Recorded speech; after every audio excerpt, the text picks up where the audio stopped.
This is a warning for the men, but also for some women. You're here in America or in Australia or in Canada, anywhere in diaspora. You've settled down well with your wife and children. And maybe you landed and you sold some things in Africa, for me in Kenya. And maybe you sell your land to kind of finance your green card to come this way, the expenses, the air tickets for a family of 4 or maybe 5, the processing of a green card.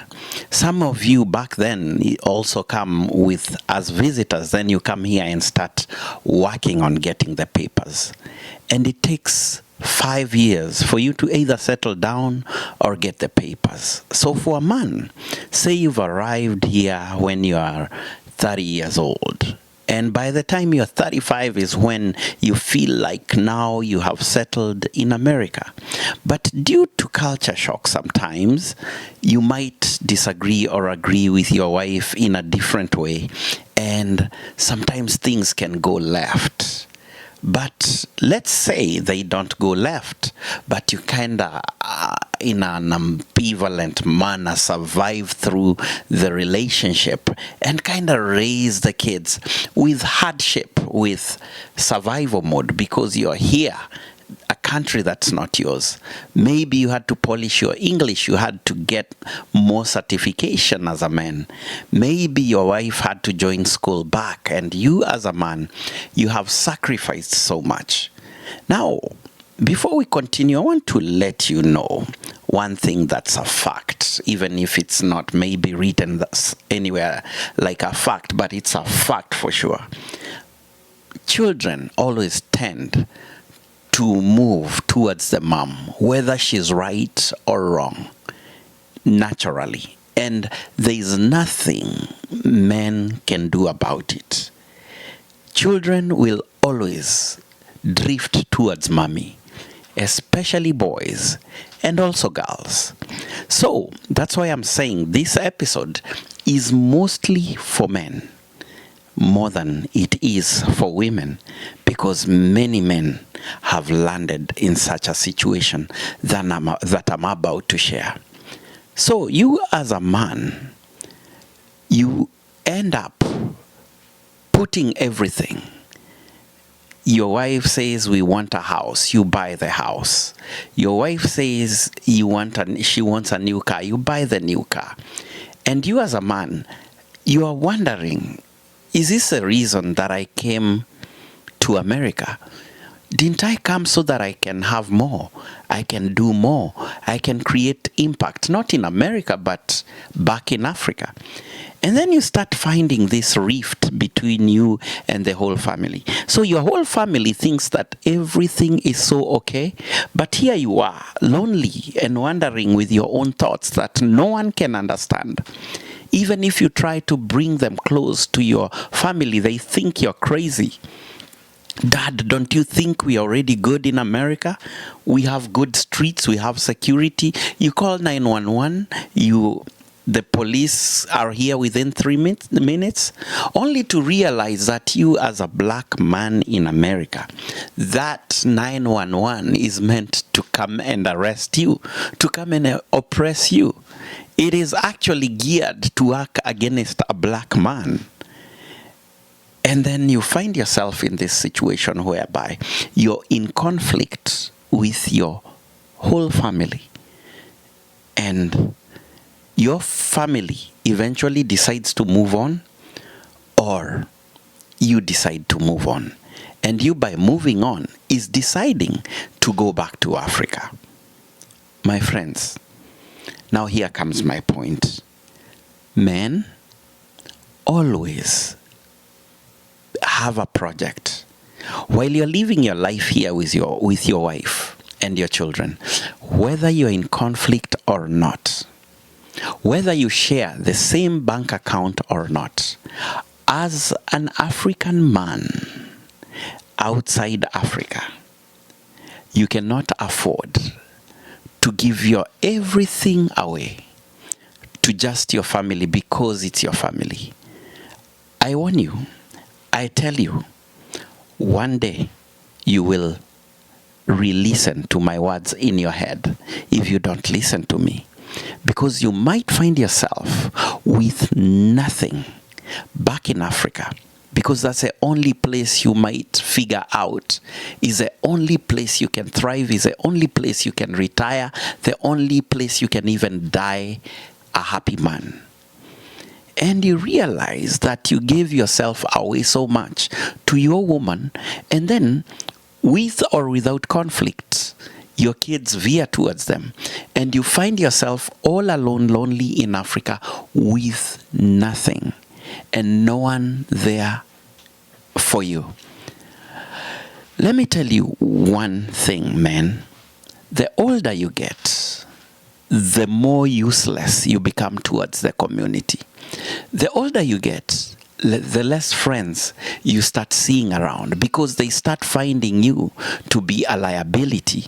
They don't want to hang around someone who is not agile enough, someone who is not swift enough, not just physically, but also mentally and also economically.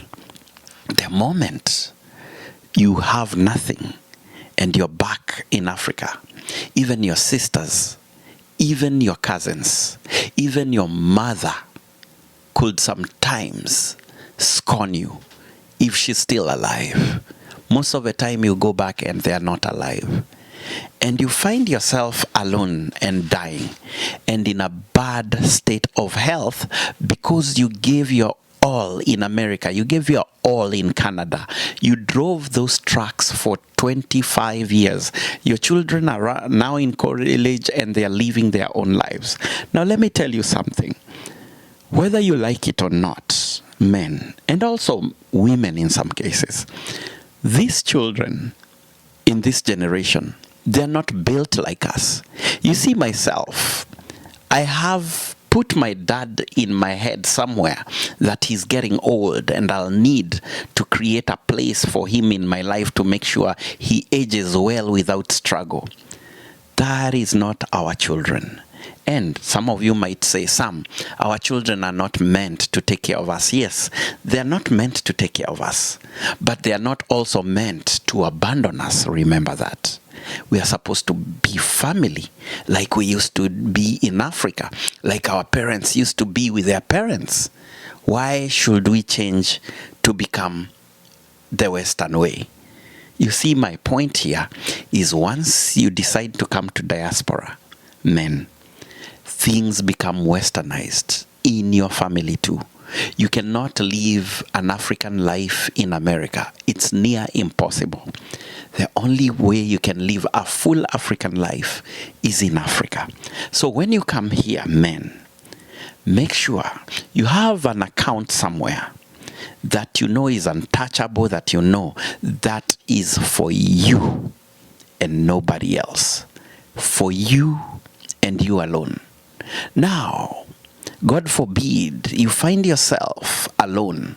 You have an account and you can go back to Africa and buy a cow, renovate your farm, rebuild your home, and retire gracefully and also live a good life without any problem. Yes, you might miss your children. Yes, you might miss your wife.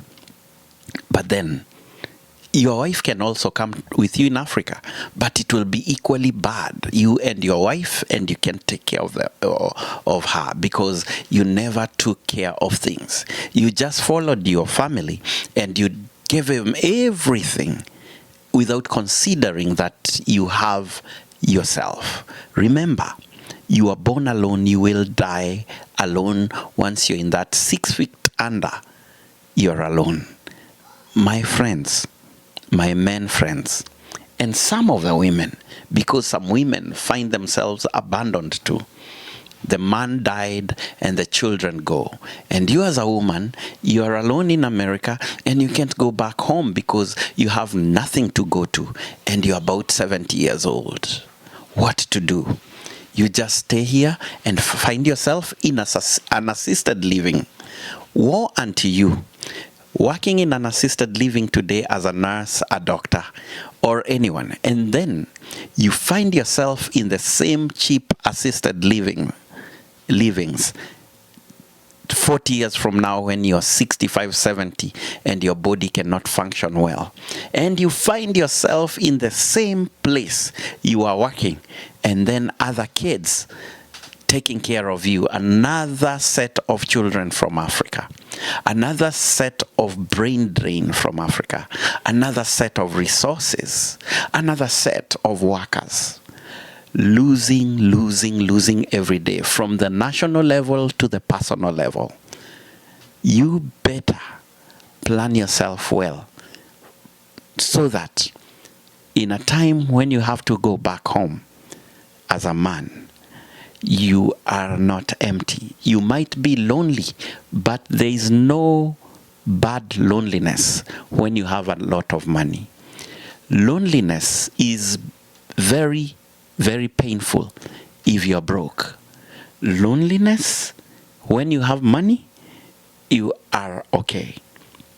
Don't be in Africa without money and lonely, my African man. This is Mr. Sam the Creative with Banana Land Media. Please subscribe and hit that like button. Also, don't forget to say something on the comments. I'm out.